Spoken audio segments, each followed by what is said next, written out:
সবকটা রাইগুলো অস্ত্র নামান আরে পকেটে না অস্ত্র নামান। আমি আপনি দিনে দুপুরে গেলে অস্ত্র লইয়া রাস্তায় ঘোরেন, মানুষের হয়রানি করতে আছেন। আপনি তো একজন সন্ত্রাসী মিয়া। না না না না না স্যার, আমি সন্ত্রাসী না। না আপনি সন্ত্রাসী না, আপনি এলাকার জামাই। আপনার হাল্লা গোলাকে দুলাভাই খেলেন না। আমি জামাই টামাই না, আমি একজন সমিতির অফিসার, এলাকায় কিস্তি উঠাইতে আসছি স্যার। তা কিস্তি তুলতেছেন, আপনি এত অস্ত্র কিনলে গিয়া? জীবনে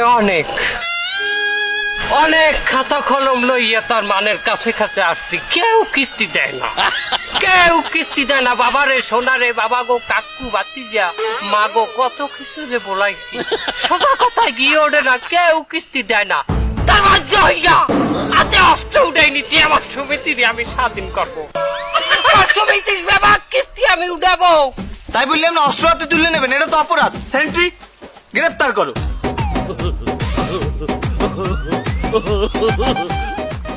গ্রেফতার করো। পারবেন না। পারবে না কেন? আমার দিকে লোন নেছে, আমার সমিতি করে। তুই ওর দিকে লোন নেছো? কথা কও না কেন?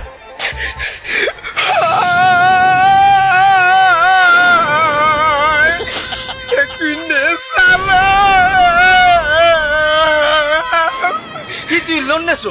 তোরে তো সরকার ভালো একটা বেতন দেয়, তুই লোন নেছো কেন? আরে আমার বউয়ের জ্বালা